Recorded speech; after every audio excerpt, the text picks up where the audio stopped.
The president's addressing the nation, ladies and gentlemen, on how he's going to play dictator again and fix his health care problem. Is supposed to start exactly a half hour ago. He just started 3 minutes ago, opening up on the Philippines. He finished his remarks on the Philippines right as this program began. So we're going to jip it. Here's the president playing dictator. More than 1.5 million people. Of those 1.5 million people, 106,000 of them have successfully signed up to get covered. Another 396,000 have the ability to gain access to Medicaid under the Affordable Care Act. That's been less reported on, but it shouldn't be. You know, Americans who are having a difficult time, who are poor, many of them working, may have a disability. Folks, we know what he's going to propose here. We're just doing this because I know the affiliates want to carry this stuff. So later today, I'll be in Ohio, where Governor Kasich, a Republican, has expanded Medicaid under the Affordable Care Act. I can tell you what he's going to do. 275,000 Ohioans will ultimately be better off because of it.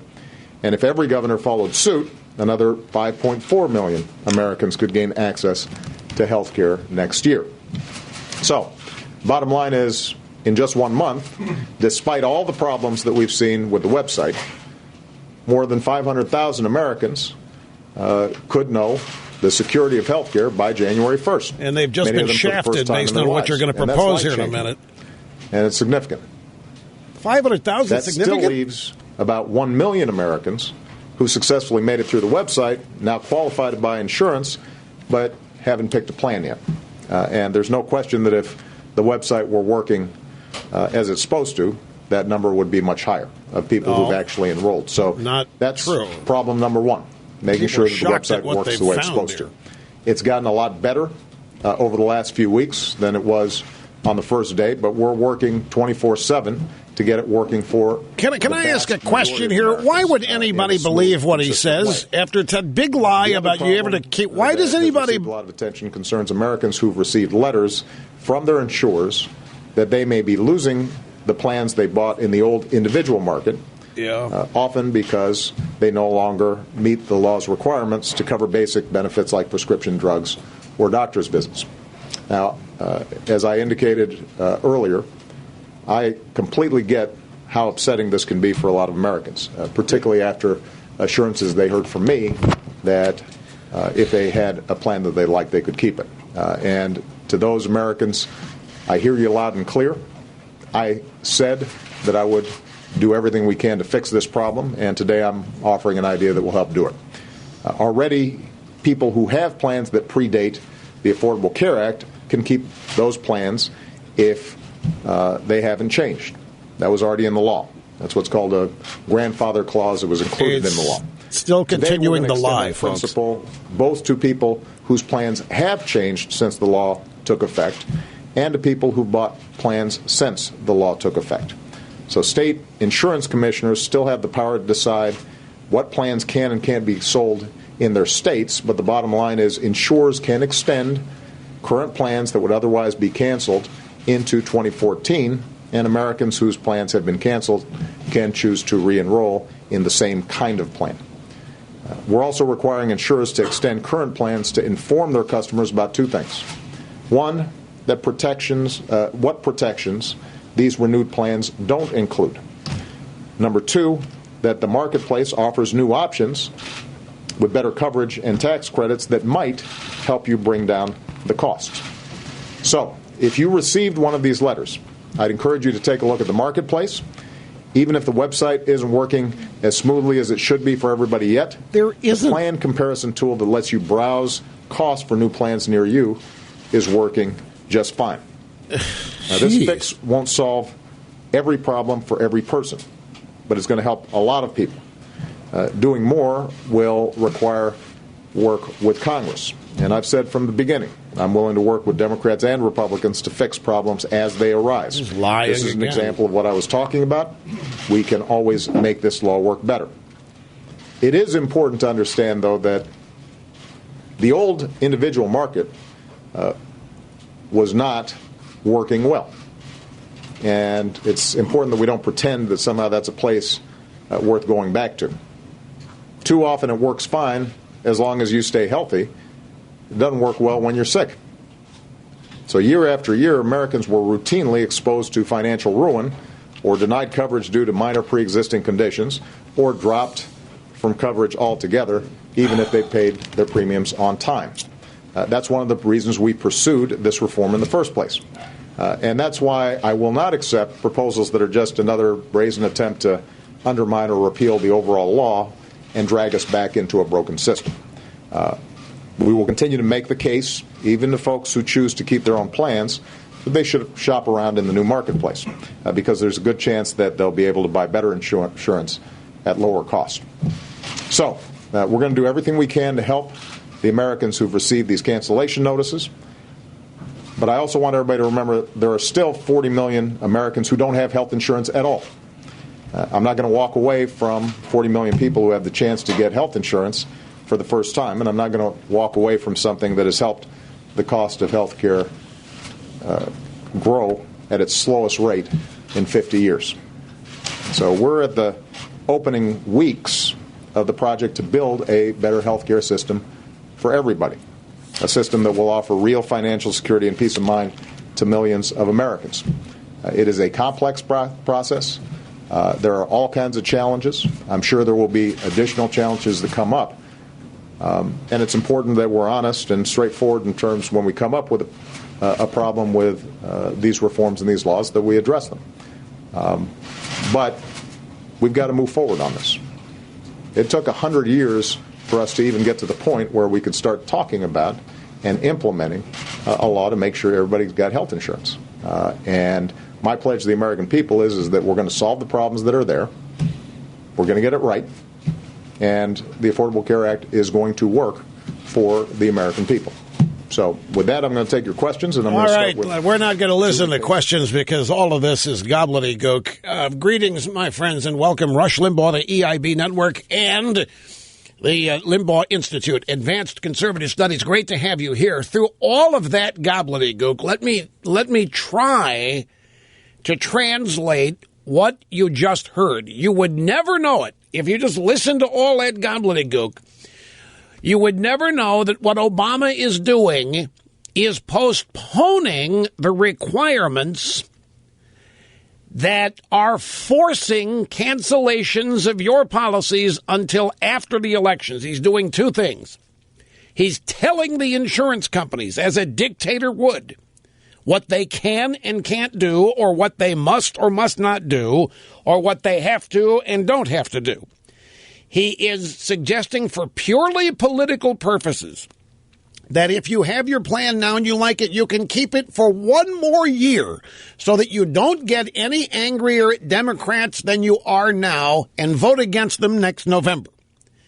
If your plan has been canceled, he has just ordered the insurance company to make it available to you so that you can go back and get that plan. The problem is that that plan was canceled precisely because it conflicts with his law, with Obamacare. So he has declared war against the insurance companies here and is making it veritably impossible for them to do business. This is purely political.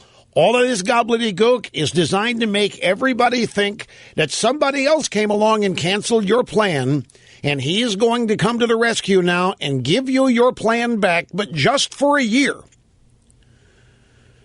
And he reiterated the original lie. He told you that when he told you could keep your plan, unless there's a change in it, he never said unless there's a change in it.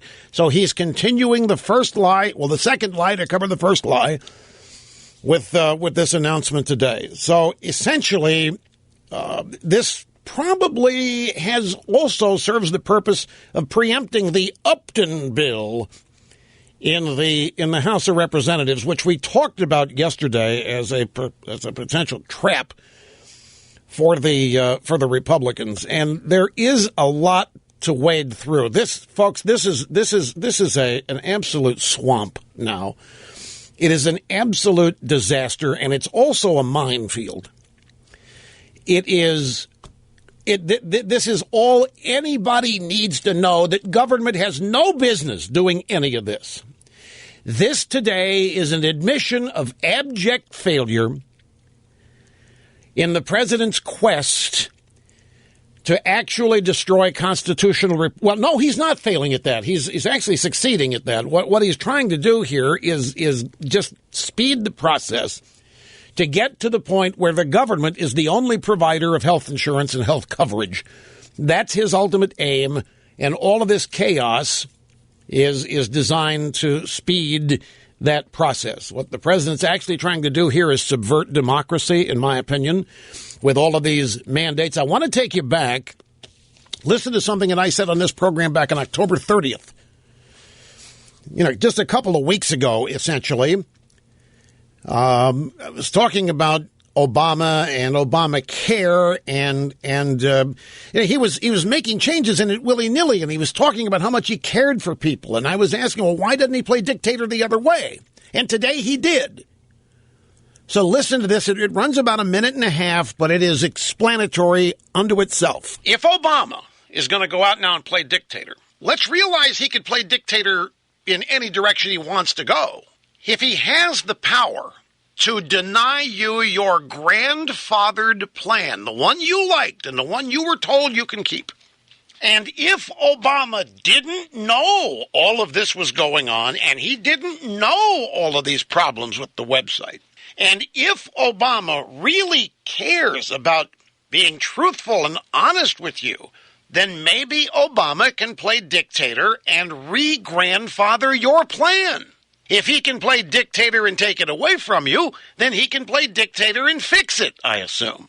If he's going to play dictator, if he's going to pretend the law is subject to his whims, then let's all realize that he'd have the power to restore millions of health insurance policies by waiving these new Obamacare regulations, which are forcing insurance companies to cancel policies. He loves you.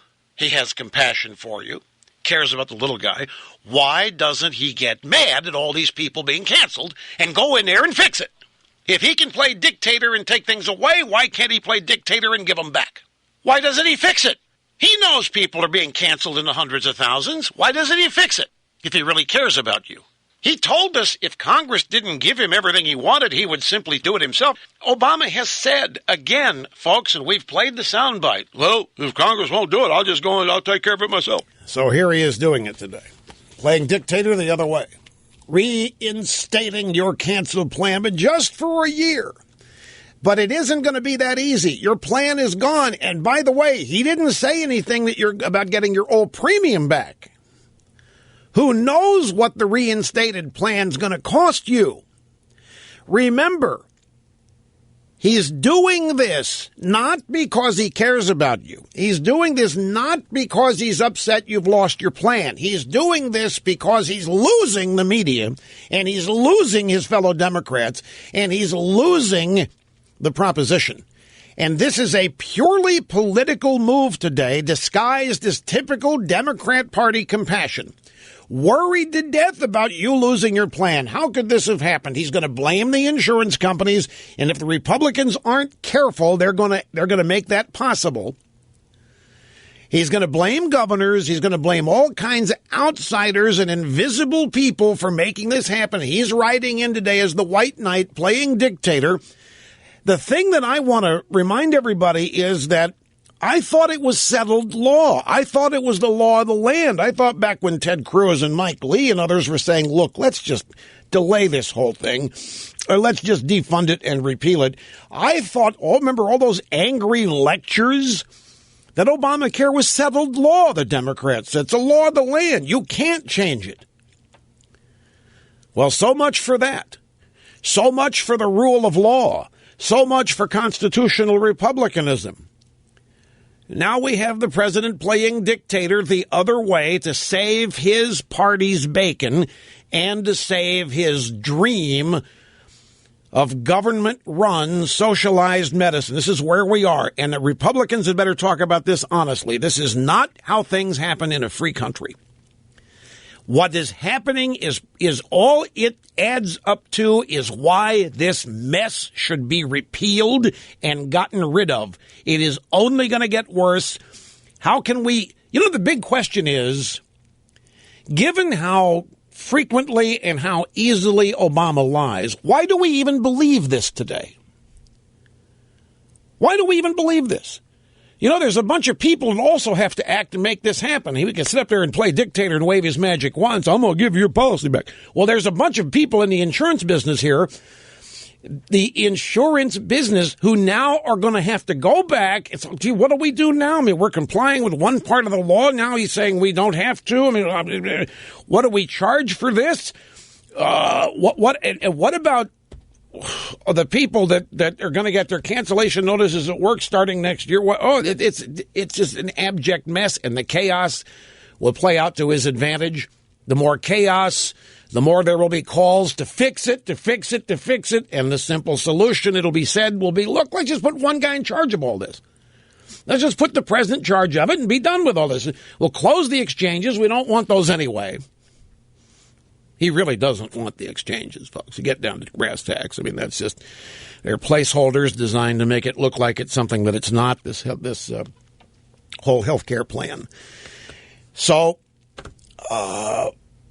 we've had a series of time bombs here. The president determines when each one detonates, and that can't stand. You can't run a country this way. Simply can't. This bomb needs to be defused.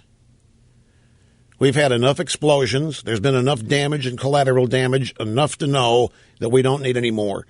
This thing just needs to be shut down. It is incompetent. It is impossible. It is amateurish. It is beneath this country to have something like this happen with something that is so important and so crucial to so many people. To have it bounced around as a political ping pong ball, which is what's happening. I got to take a break. Sit tight. Your phone calls and lots of other stuff, of course, as the EIB network rolls on right after this.